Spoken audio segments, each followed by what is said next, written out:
Have you ever heard a story that sounds almost too crazy to be true? We're talking about a man who lived two completely different lives, a life split right down the middle by one single violent moment.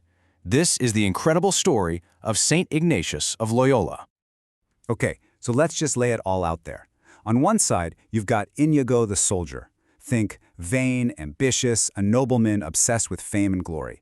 And on the other side, Ignatius the saint, a humble pilgrim, founder of a major religious order. I mean, these are two totally different people, right? So the big question is, how on earth does a man go from that to this?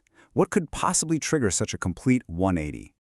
Well, the whole thing starts, as so many wild stories do, on a battlefield.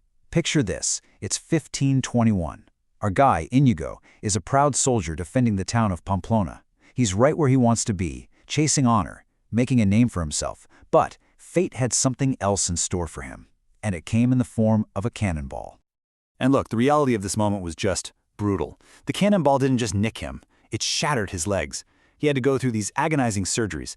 And remember, this is long before anesthesia. Just imagine that.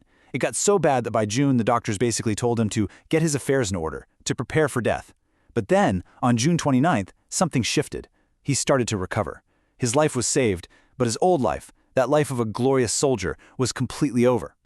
This is the pivot, the absolute turning point. Stuck in bed for months, Inigo was going stir-crazy. He asked for some books to pass the time, probably hoping for some exciting stories about knights and chivalry, but the only books they had in the castle were about the life of Christ and the lives of the saints. So he started reading, and as he did, something profound started to change inside him.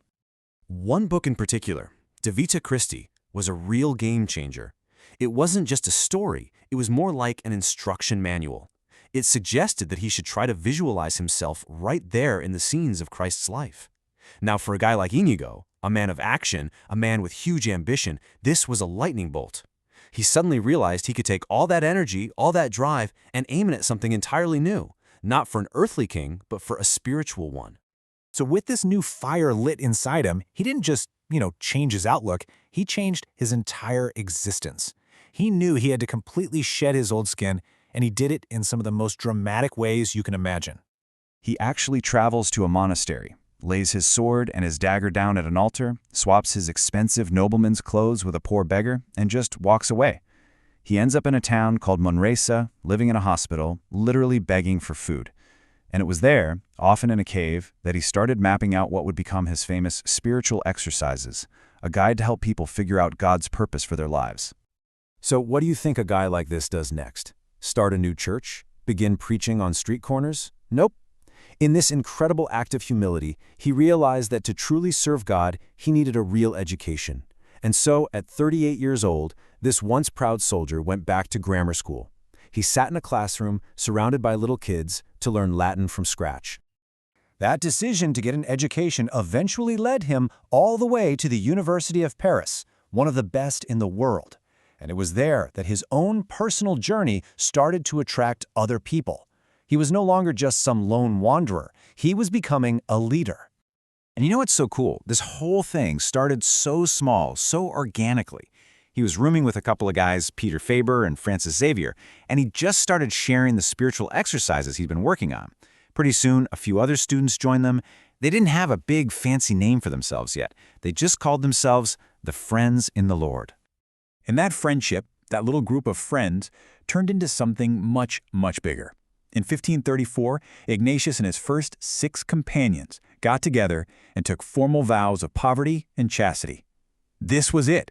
This was the official beginning of the Society of Jesus, the order that we know today as the Jesuits. So you see, this wasn't just the end of one man's amazing personal journey.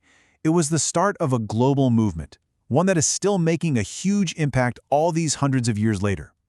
And think about this. From that one guy's decision to go back to school with children, the Jesuits have become world famous for their work, which really stands on 3 main pillars: top-tier education, missionary work that has reached every corner of the globe, and a deep, unwavering commitment to social justice.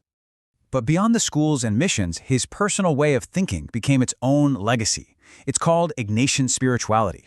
At its heart, it's about making thoughtful, prayerful decisions, and it's all built around this beautiful idea of finding God in all things. It's not about hiding from the world in a monastery, it's about diving into the world and finding the divine in your work, in your relationships, in your biggest challenges. And this was the motto that drove everything. The vain soldier who used to do everything for his own glory, his own fame, now did everything ad maiorem Dei gloriam. It's Latin for to the greater glory of God. That phrase became the compass for the rest of his life and for the entire Jesuit order. This prayer, which Ignatius himself wrote, really says it all. It just perfectly captures his transformation. It's a total surrender of the self, his liberty, his memory, his will, all the things that young soldier cared about so much. He's trading it all for something he now knows is infinitely more valuable. So we'll leave you with this. Ignatius of Loyola's life was completely shattered by a cannonball. His career, his body, his future, it was all gone in an instant. But that moment of absolute devastation became the single most important moment of his life. And it really makes you wonder, doesn't it? How might our own greatest setbacks, the failures, the heartbreaks, the injuries we're so afraid of, how might they actually be the cannonball moments we need to become who we were truly meant to be?